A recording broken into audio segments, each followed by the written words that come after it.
Bonjour Valérie Pécresse. Bonjour. Présidente de la région Île-de-France, région où les services de réanimation dans les hôpitaux sont proches de la saturation. Ce couvre-feu, il est approprié ? J'ai eu hier longuement le Premier ministre Jean Castex et effectivement, comme vous l'avez dit, la situation des hôpitaux dans les grandes métropoles et en Île-de-France est très alarmante. Et face à cette situation, nous n'avons pas d'autre choix que de nous résoudre au couvre-feu. Nous n'avons pas d'autre choix, ça va être une épreuve qu'on va devoir traverser ensemble, mais nous devons nous retrousser les manches parce qu'il faut sauver des vies et sauver l'activité économique. Le couvre-feu est aujourd'hui la seule réponse crédible à cette situation qui est une situation assez dramatique. Mais on aurait pu éviter ça, Valérie Pécresse. Le professeur Delfraissy était à votre place le 10 septembre dernier. C'était il y a plus d'un mois. La veille, il avait dit que le gouvernement allait devoir prendre des mesures difficiles. Il a fait tousser le gouvernement à ce moment-là et il n'a pas été suivi. On a perdu du temps. Je ne peux que regretter qu'on n'ait pas anticipé la situation. Effectivement, il y a eu quelques signaux d'alarme qui ont été tirés il y a quelques semaines. Mais aujourd'hui, le sujet, c'est qu'est-ce qu'on fait ? Et moi, j'appelle le gouvernement à mettre en place un bouclier social puissant. Un bouclier social puissant pour tous les secteurs économiques qui vont être extrêmement durement impactés, pour tous les entrepreneurs, pour tous les salariés, pour tous les intermittents des secteurs de la restauration, de l'hôtellerie, de l'événementiel, du tourisme, du spectacle, du sport. Vous savez, il y a ces entrepreneurs qui risquent de faire faillite. Il faut absolument abaisser les seuils de perte d'exploitation qui leur permettront d'avoir accès aux aides de l'État. Il y a les salariés, il faudra les maintenir évidemment en chômage partiel. Mais il y a aussi les intermittents, ceux auxquels on ne pense jamais. Les intermittents de l'événementiel, de la restauration, auxquels il faut qu'on sécurise, dont il faut qu'on sécurise les droits à l'allocation chômage parce que c'est eux qui vont se retrouver dans la situation la plus précaire. Alors, dites-nous, pour ces secteurs-là très en difficulté, comment on peut se réorganiser pendant 6 semaines ? Et comment vous, présidente de la région, vous allez les accompagner ? D'abord, il faut essayer au maximum d'avoir une continuité de leur activité. Je pense par exemple au secteur de la culture. Il va falloir qu'on organise, et je pense qu'il faut trouver des solutions pour eux, qu'on puisse jouer les œuvres avant 21h de façon à ce que la création, tout le phénomène de création puisse se poursuivre. Donc pour les on restaurants, anticipe les programmations un peu plus tôt dans la journée. Absolument. Et pour les restaurants, je pense qu'on doit pouvoir avoir un service fait le soir, un service pour les restaurants. Maintenant, ça va être quand même très dur et il va y avoir des grosses pertes de recettes. Donc c'est pour ça que j'appelle à ce bouclier social et surtout pour les plus précaires, ceux qui vont se retrouver sans rien.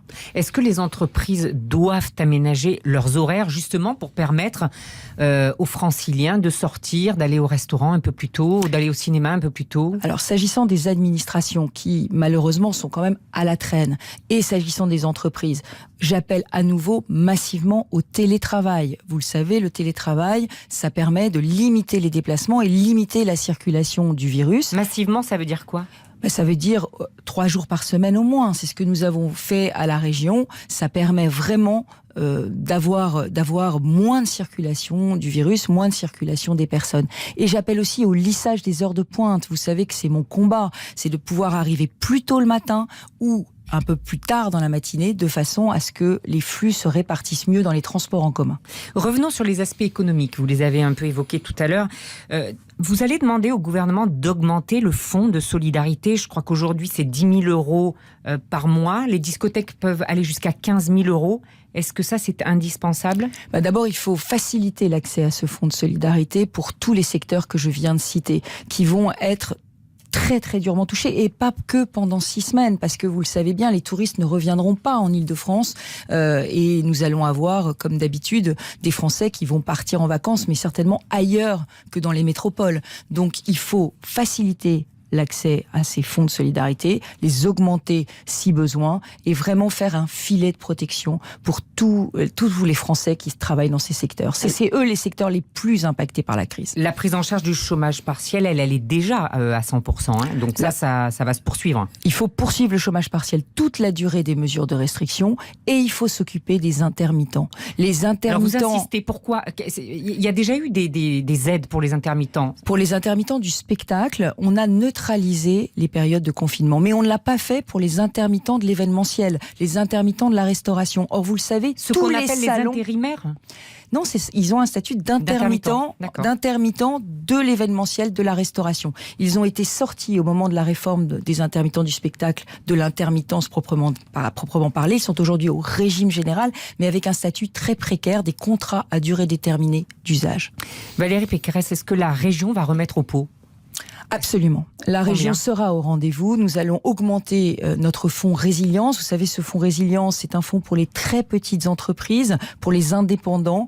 Et ce fonds, il sera augmenté à due concurrence tant qu'il y aura de la demande. Et par ailleurs, moi, je m'inquiète de la montée de la grande pauvreté. Je m'inquiète parce que je vois qu'il y a des Français, notamment, vous l'avez dit, dans le secteur de l'intérim, dans les secteurs de la très grande précarité des statuts qui, eux, risquent de ne plus pouvoir payer leur loyer, de ne plus pouvoir se nourrir. Voilà, faut le dire. Donc nous allons reprendre les distributions alimentaires. Vous savez, la région avait avec les villes organisé des distributions alimentaires tout l'été. Nous allons les reprendre cet hiver avec le tissu associatif. Hier soir, le président nous a dit que les transports fonctionneraient normalement. Est-ce que vous allez faire circuler, puisque c'est votre compétence, autant de métros et de trains, ou est-ce qu'il faut réduire le trafic ?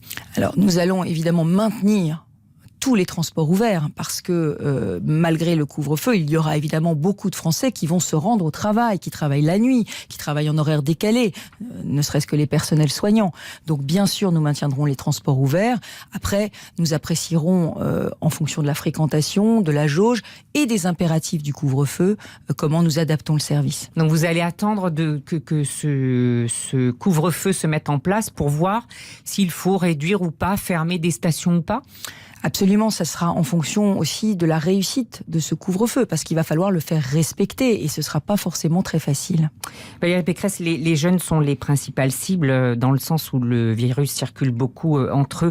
Est-ce que, comme le dit le professeur Axel Kahn, il aurait fallu éviter le retour à l'université et travailler en distanciel avec des étudiants ? Alors, la région Île-de-France s'est puissamment mobilisée pour qu'on puisse téléenseigner. Et je crois qu'aujourd'hui, il faut que dans les lycées, dans les collèges, dans les universités, on passe vraiment à cette possibilité du téléenseignement pour désaturer les classes. Aujourd'hui, on a des classes à demi-jauge à l'université.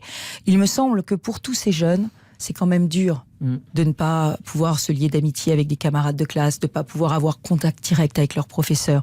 Donc moi, je suis favorable à la demi-jauge si elle peut être maintenue. Parce que faire toutes ces études à la maison, chez ses parents, c'est pour moi le contraire de l'ouverture au monde qu'on doit avoir quand on a 20 ans. Évidemment, mais il y a eu du laisser-aller chez les franciliens, qu'ils soient jeunes ou moins jeunes ? Il y a eu surtout des injonctions contradictoires. Et des informations qui ne nous ont pas été fournies en temps et heure. À la rentrée, nous n'avions... Donc les gens sont disciplinés, mais en revanche, au pouvoir, ils sont en contradiction avec eux-mêmes. C'est pas ce que je dis. Ce que je dis, c'est que à la rentrée, il y avait une forme d'insouciance. Mais cette forme d'insouciance, elle venait du fait que nous n'avions aucune information de nature à nous indiquer le contraire. Donc le sujet, c'est vraiment la transparence. Le président a fait un exercice de transparence hier soir. Je souhaiterais que ces exercices de transparence aient lieu en permanence pour qu'on puisse prendre les bonnes décisions. La police ne relève pas de votre compétence, mais est-ce que ce couvre-feu peut avoir une incidence sur les violences dont on sait que la situation est extrêmement tendue en Île-de-France ? Alors, la sécurité ne relève pas de ma compétence, mais de la compétence de la région. Mais nous avons une convention, je crois, qui est unique en France, avec le ministère de l'Intérieur, une convention avec le ministère de la Justice. Nous finançons des commissariats, nous finançons des casernes, nous finançons les polices municipales, et nous finançons aussi les prisons pour la rénovation des prisons. Donc j'ai dit que la sécurité était la première préoccupation des Franciliens, qu'ils ont le droit d'aller en tranquillité et de vivre en tranquillité. Donc nous serons évidemment présents aux côtés de l'État pour assurer cette sécurité. J'ai une dernière question politique. Le président envisage d'organiser un comité des sages avec toutes les formations politiques. C'est une information RTL pour savoir s'il faut ou pas reporter les élections régionales prévues pour l'instant les 14 et 21 mars 2021. La démocratie, elle ne doit se manipuler, se toucher qu'avec beaucoup de précautions, d'infinies précautions. Parce que, certes, il faut évidemment prendre en compte la situation sanitaire, et il est évident que si nous sommes reconfinés en mars, eh bien évidemment, on ne pourra pas aller voter. Mais je le dis, ne manipulons pas les élections, ne faisons pas de la démocratie un enjeu. C'est un avertissement que vous lancez donc au président de la République. Merci beaucoup Valérie Pécresse.